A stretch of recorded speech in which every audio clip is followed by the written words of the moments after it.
Namaskar viewers, hello and welcome to Sansad TV. I'm Teena Jha, you're watching Perspective.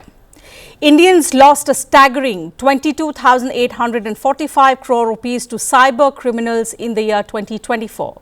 The Ministry of Home Affairs informed Parliament recently about this. This marks a nearly 206% surge from the 7,465 crore rupees loss reported in 2023. In a written reply in the Lok Sabha, Minister of State for Home Affairs, Bandi Sanjay Kumar said that in the year 2024 alone, 36.37 lakh incidents of financial fraud were reported on the National Cyber Crime Reporting Portal, the NCRP, and the Citizen Financial Cyber Fraud Reporting and Management System, both operated by the Indian Cyber Crime Coordination Centre, the I4C. In the year 2023, the numbers of such incidents reported was around 24.42 lakh. Now, to curb cyber crimes, the government has so far blocked more than 9.4 lakh SIM cards and over 2.6 lakh international mobile equipment identity numbers, what is better known as the IMEI numbers, based on the police reports. The minister further informed that a suspect registry launched in September 2024 in collaboration with banks and financial institutions has gathered over 11 lakh suspect identifiers and flagged more than 24 lakh mule accounts, helping prevent an estimated 4,631 crore fraud further fraud in the country. The minister also highlighted the Pratibimb module, a newly launched tool that maps cyber criminal networks and their infrastructure across geographies. This tool has led to 10,599 arrests so far, 26,096 linkages uncovered and 63,019 investigation assistant requests processed. So on the show today, we'll discuss in further detail these measures being undertaken to tackle the rising cases of financial fraud in the country, which have increased significantly. To discuss this further, I'm joined by three distinguished guests on the program. So let's begin by introducing them to you. It gives me immense pleasure to welcome in the studio Ms. Khushbu Jain, Advocate Cyber Security Law. Thank you for your time, Ms. Jain. Welcome to the program. And joining us virtually are two other guests, Mr. Anuj Aggrawal, Chairman, Centre for Research on Cyber Crime and Cyber Law. Mr. Aggrawal, thank you for your time. Welcome to the program. Dr. Utpal Chakraborty, Co-Founder and Chief Technology Officer, IndiqAI. Dr. Chakraborty, welcome to the program. Glad to have you with us on the telecast today. So let's try and understand first what's causing this staggering increase. So Ms. Jain, let's understand from you the losses to cybercrime in India, the numbers say, have surged by over 200% in just a year. From your perspective, what are the factors that are driving this spike? One, more people are now digitally equipped and are now using digital platforms or mediums to do business, to communicate and to do other things. Now this part is being utilized by cyber criminals, that becomes a breeding ground from them, that we have got a large number of population who is available digitally for them to attack on them, and that's why cyber criminals are taking advantage. Now another reason over there, that despite so many awareness, you will say that awareness is also happening. Why there is an increase? Because these criminals are now utilizing technology like nobody else.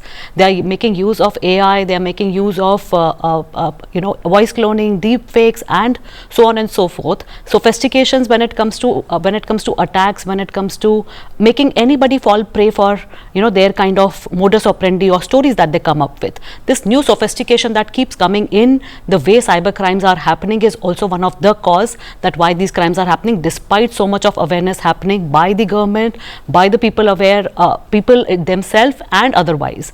Now the third reason that can be that these criminals, see, because of the internet, you talk about internet being a source of information and easy for everybody to communicate or to do business and anything, but this internet itself is like a black box.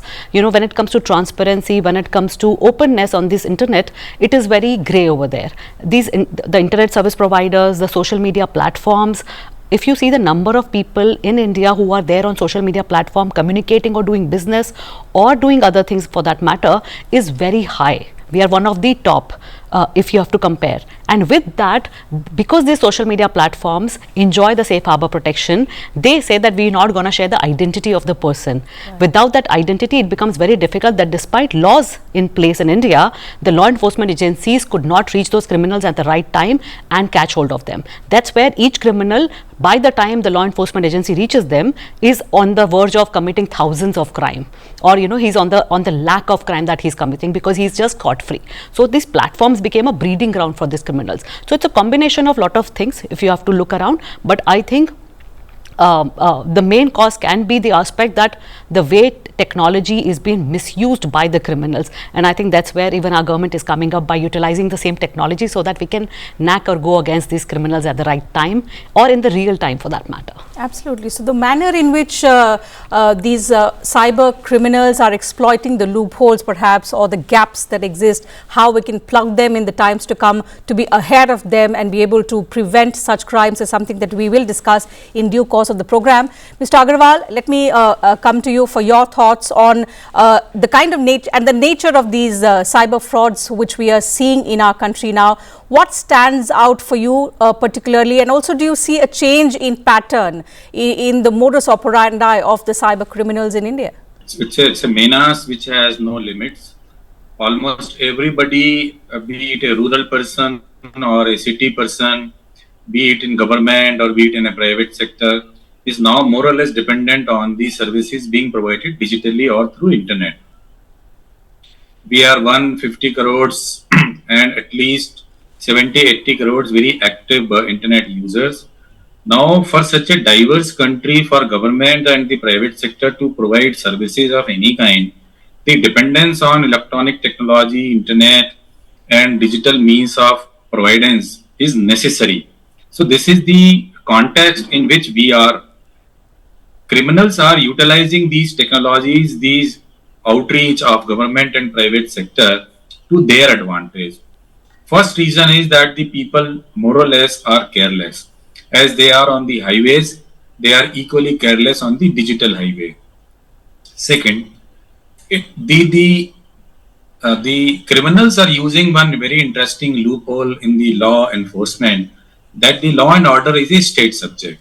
So they are operating and they are targeting people in the other states. So if they are operating from state 1, they are more or less targeting people in the state 2, 3, 4, 5, 6. It becomes very difficult for the police to reach out there and to catch them.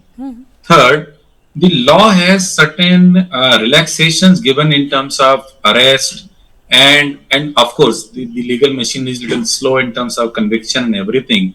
And gathering evidence is also very, very difficult in these kind of crimes. And so they are very relaxed that at the end of the day, even if caught, they will probably not face a very strict punishment or a jail term. So all these factors put together is actually leading to this explosion of cybercrime incidents, and the numbers which are there on paper, the actual numbers and the number of incidents and the type of incidents would be much larger. As we discuss this further, probably we will discuss more about the corporate issues. More or less the numbers which the Honorable Minister has quoted is more about the problems faced by individuals in terms of loss of money. We need to look at the DDoS attacks, we need to look at the ransomware attacks, the data loss. So all these things are also equally important, and for a country like ours, who is aspiring to be a global IT power, we will have to ensure that these kind of attacks are nipped in the bud before they actually take place and give a bad name to the country.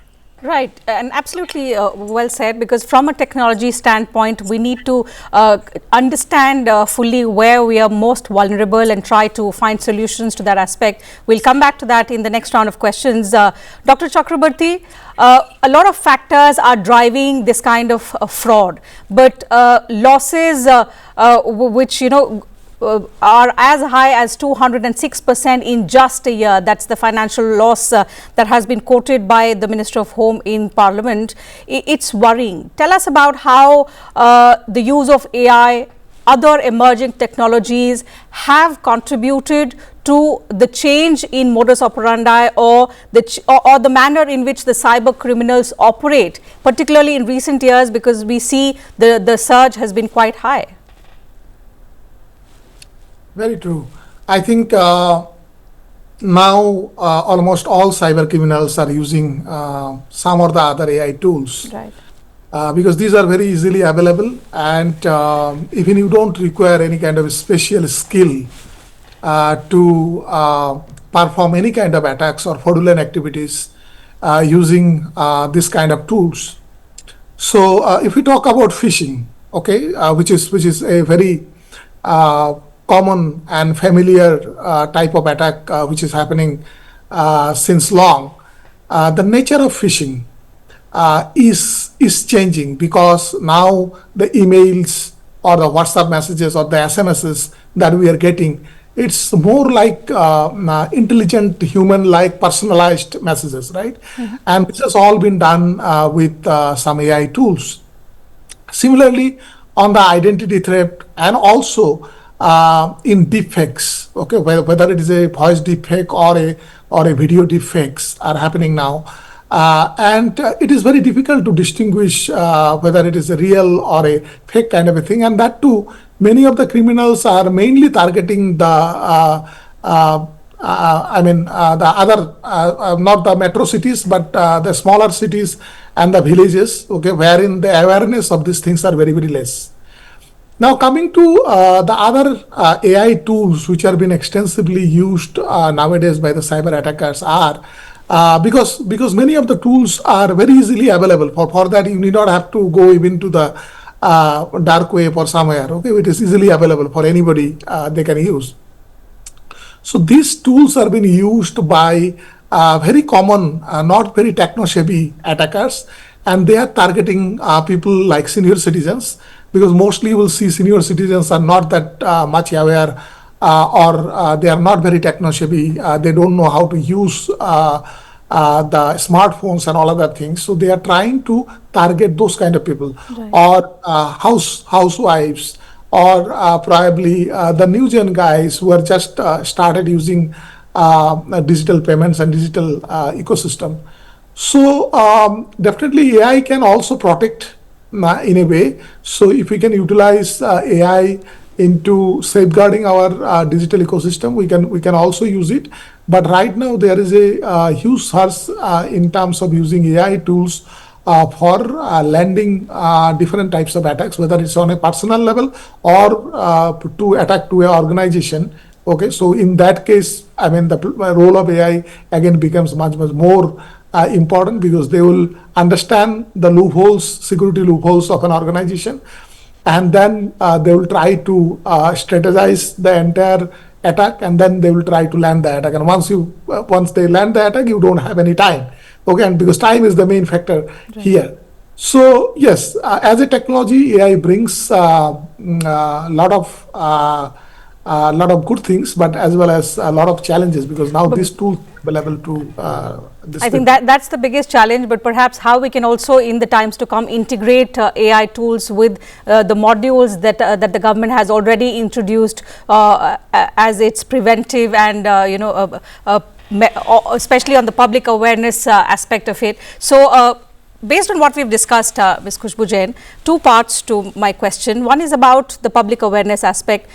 To reduce cyber fraud, we need to make the public aware. That's the most important aspect. So how are we, or what steps have we taken, particularly in recent years in the wake of rising cases, to make the public aware about such scams, such incidents of fraud? And the second part is how effective is the current legal framework in the country to deal with such kind of crisis? Okay. So the first part, when it comes to awareness, yes, awareness is the key, because if you look into as much security, as many laws, as many enforcement of those laws, nothing would solve the issue if the human, the public is not aware, and it will keep falling prey. Right. Because it's not that somebody is stealing something, somebody is creating a story and making you believe in that story, and you yourself, the public itself, is transferring willfully those amount of money. It can be out of fear, it can be out of trust, it can be out of greed, it can be a combination of things as well. So yes, I would say that humans are the weakest links in this entire chain of it. But yes, awareness is the key, and government is doing a lot when it comes to awareness. If you look into the DOT also, there are so many awareness campaigns that, when you call, the dialer tone also comes up with making you aware about the recent kind of crimes that are happening. It can be trading scam, it can be digital arrest, which is not the word, but yes, those kind of arrests which are happening, which are illegal way of doing it, to any new kind of crimes that are coming up. There are so much awareness campaigns that has been put across, but apart from this awareness, the criminals understand this awareness and they go step ahead. I'll give one very small example, that every bank made you aware that do not share your OTP. If you share your OTP, you might lose money.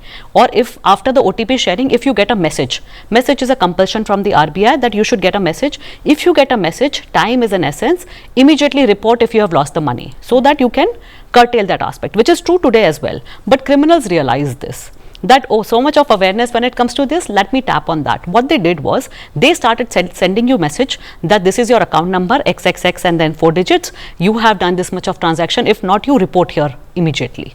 So report here में that bit.ly small link, right, you click on, and that's where the entire game starts. So there also government went a little step ahead in telling you that okay, there is something called as SMS header, which was given by Department of Telecommunications, that if you get any kind of messages coming from any of the authorities which can have an aspect of you sharing some information of yours, check out that SMS header whether it is coming from there. Like for example, my bank is SYZ Bank. So you check that header over there, put over there, and it will give you a detail. SMS header at the platform of DOT, Department of Telecommunication. The same way it has come up with know your mobile number, how many numbers are issued on your SIM card. Chakshu is a platform issued by, provided by the Department of Telecommunication. Just go on the Chakshu platform, check, put your phone number, put your details of your identity cards, and check how many phone numbers are issued or SIM cards are issued on your phone number. If you're buying a phone, check, put an IMEI number whether this phone is a stolen phone or there is something which is wrong. If your phone is lost, immediately block your SIM and the phone as well, so that somebody doesn't commit a crime utilizing your SIM card or your phone, and you are in the defensive stage at that time where you want to prevent yourself, that okay, now how do I defend? So there are so many awareness which is happening, but criminals are so smart. So I would say for each and every citizen that the thumb rule is nothing is free in the world of internet. Number one, whenever there is something called as a fear, immediate fear, and with the time frame which is there that immediately you have to act upon it, do not act upon it. As scary it is, do not act upon it. And also be aware about what you're doing on internet. Like for example, little bit of awareness when you do banking, that where exactly you have to call and what you have to do when you're sharing, when you're doing trading. You're sharing the money, you're transferring the money. So why not go to the website of SEBI and see that whether this entity is SEBI registered where I'm doing the trading. Very, very small things, but your life savings are going over there. It takes just 1 minute to check whether the person is authentic, you know, that app which you're dealing with is authentic or not. Just don't rely on the reviews which are there, because internet pay reviews are the one which can be bought or can be put across. So go to the authentic source to check wherever there is an involvement when it comes to sharing of your personal information, sharing of your money, or doing any kind of business or any kind of transactions that you're doing it. Apart from this, when it comes to AI, just 2 thumb rules in the awareness aspect, that voice can be cloned and so is the deep fake. Have some passcode between your family and near and dear ones, that this is the emergency word we will speak whenever we will make a call. Same can be done in an organization, because so many business email compromises have now shifted to an aspect of voice cloning and deep fake, so they can have that passcode, and that can be very personal to that specific group, so that you don't fall prey of technology, because that's something where a human can be handicapped, that how do I now check that. I think that's a very interesting suggestion. Perhaps all of us can take a cue from that, and that be saved from such kinds of fraud, because every now and then all of us get calls on our telephones and we need to report to them. Mr. Aggrawal, there have been several preventive measures that have been undertaken, especially since 2021. We know the government has spoken about a lot of preventive measures. One interesting tool that has also come up, which was introduced in 2024, it's called Pratibim. It aims to map the criminal networks. From a research and technology standpoint, explain to us how significant is this step in dismantling the large-scale cybercrime syndicates. Perhaps they are operating in larger spheres, and they are the ones targeting the vulnerable population today in our country. See, there are what we can call as cyber crime hubs developed in various parts of this country. And over a period of time, those hubs or those networks, the centers from where they are operating, they keep shifting because it is so easy. It is just a technology, a laptop or a mobile. You just pick it up and move to a different location and start working. So the technologies which have been introduced, especially the Pratibim, to map the network and destroy it, is a two-way sword. One is, of course, it is helping identify the nexus between various people who are operating to transfer money quickly. But at the end of the day, it is also harming the business community because they are the people who are receiving the money finally and selling goods or services for a genuine thing. Right. So I think it is very, very important for all of us to understand that as a country and as a society, and for all our law enforcement agencies for the good reasons, we must completely focus on preventive policing. So far, we had been mostly reactionary. So wherever we feel there is a problem, we just go and try to fix that. That's not the case. The cancer of cyber crime has grown so much that you cannot wait for something to happen, because once the money is gone from an old person, a retired person, say the entire lifetime saving, it's very difficult to recover. Almost impossible. We will have to put together the law enforcement, banking system, as well as the SEBI, the Security and Exchange Board of India, and we have the technologies. The AI can also be taken help of to prevent, and of course the technology, the Pratibim which you have mentioned, it's a good start, but probably it is targeting 2, 4, 5% of the entire scenario. So we need to look at spreading this whole thing to 100% to bring this whole menace close to 0% or 5% of whatever it is today. Otherwise, people will lose the faith in digital transactions. Absolutely. Which is going to be a very difficult, yeah. You're right. As much as public awareness is important, and Ms. Khushbu Jain made a lot of valid suggestions on how people can keep themselves aware, also prevent their families from being, in fact, from losing their lifelong savings, as Mr. Aggrawal rightly said. Dr. Chakraborty, we at the public awareness level, we can have a lot of suggestions, but can we also expect from a technology standpoint, AI-based innovations perhaps that could be game changers when it comes to cyber-based prevention? Does anything come to your mind? Do you think we can have a technology, or at least some AI-driven tool which can perhaps predict it even before the victim falls prey to such kind of fraud? Yes, absolutely. I think that is very much possible. We can definitely, I think going forward, definitely the tools are going to come on mobile devices, and which is technologically or scientifically very much possible, that can do some proactive things. Okay, so today also many of the good mobile phones are doing that. The security settings that you need to do in your mobile phone is also very, very important, because now you see like Gate B and Grade C cities of our country are being flooded with a lot of low-cost smartphones. And this smartphones doesn't have much of a security, although all are running on Android operating system. So definitely on a smartphone level, you can bring a lot of security measures, and AI can help proactively telling you that these are the security measures that you can do, whether it is a UPI transaction or it is while you are doing any kind of transactions or any kind of communication with anybody in email and all those things. Okay. But I think it will take a little bit of time. But I'm pretty sure that this kind of tools will definitely come and should come, so that it is not only a human, but there should be a second pair of eyes like AI, which will help us safeguarding our digital assets. Certainly, and especially if we want to keep our pace ahead of the cyber criminals. One last question, because time is running out, Ms. Khushbu Jain.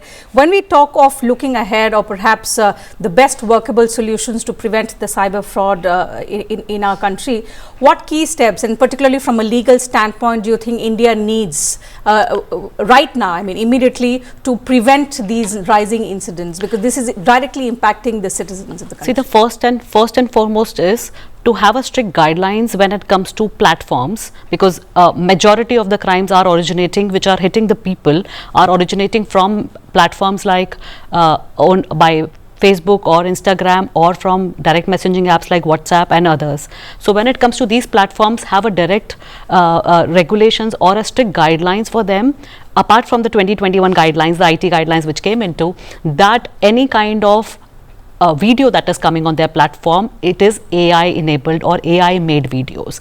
Any kind of irregularities that look into, they should be taking down that content on their own, which they usually do not do it, but make them more liable for these kind of content when the moment they are aware about it.